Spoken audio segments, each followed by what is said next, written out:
তোমাদের সবাইকে স্বাগত জানাই। আশা করছি তোমরা সকলেই খুব ভালো আছো। আজ এসেছি খড়দহ শ্যামসুন্দর মন্দিরে। এই খড়দহ সিপাট রূপে পরিচিত ও গৌড়ীয় বৈষ্ণবদের অন্যতম তীর্থস্থান বলা যেতে পারে। তবে এই সিপাট খড়দহ খ্যাতি মূলত রাধা শ্যামসুন্দরের জন্যই। তো ভিডিওটি স্কিপ না করে প্রথম থেকে শেষ অবধি দেখবে। এই রাধা শ্যামসুন্দর মন্দিরে ঢোকার মুখে চোখে পড়ল গোপীনাথ জিউর মন্দির। এই মন্দিরটি খুব অপূর্ব সুন্দর। এটা মন্দিরের মূল প্রবেশ পথ। গুটি গুটি পায়ে এগিয়ে চললাম মন্দিরের দিকে। এবার বলি এখানে তোমরা আসবে কিভাবে। কেউ যদি কাটোয়া থেকে আসতে চাও তাহলে ব্যান্ডেল লোকাল ধরবে, সেখান থেকে নৈহাটি আসবে। নৈহাটি থেকে খুব সহজেই এক ট্রেনে খড়দহে আসতে পারবে। আর শিয়ালদা থেকে লোকাল ট্রেন ধরে খুব সহজেই আসতে পারবে খড়দহে। খড়দহ স্টেশন থেকে নেমে অটো বা টোটো পেয়ে যাবে। ভাড়া নেবে 10 থেকে 15 টাকা। দেখতে থাকো, সঙ্গে থাকো সৌরভ ঘোষ 2.0। এই মন্দিরটি প্রতিদিন খোলা থাকে সকাল 7টা থেকে দুপুর 12টা পর্যন্ত, আবার বিকাল 5:30 থেকে 7:30 পর্যন্ত। এখানে নিত্য পুজো ছাড়াও ঝুলনযাত্রা, জন্মাষ্টমী ও দোলযাত্রার দিন বিশেষ পুজো করা হয়। এই মন্দিরে কেউ যদি ভোগ প্রসাদ গ্রহণ করতে চাও তাহলে দুপুর 12টার আগে কুপন কাটতে হবে। এই মন্দিরটি খুব অপূর্ব সুন্দর। ইচ্ছে হলে তোমরাও এখানে আসতে পারো একটি বেলার জন্য। চলো এবার প্রভুকে দর্শন করাই তোমাদের।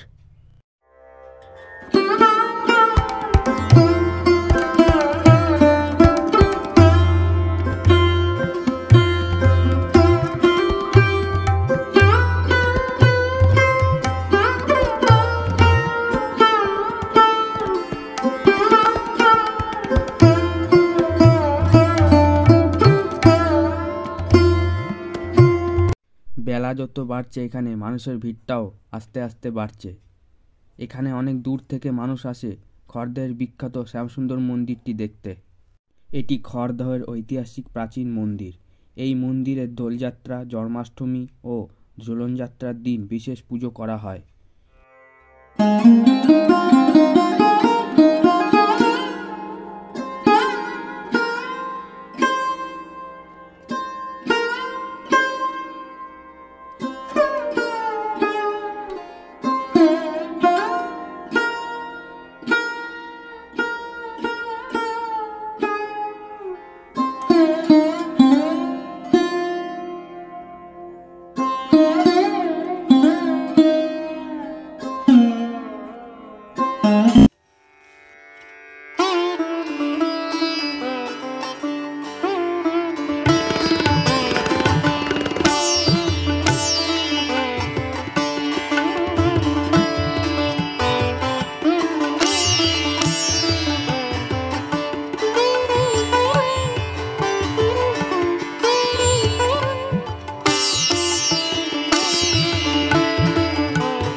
ভিডিওটি ভালো লাগলে চ্যানেলটিকে এখনই লাইক, কমেন্ট, শেয়ার এবং সাবস্ক্রাইব করে দেবে।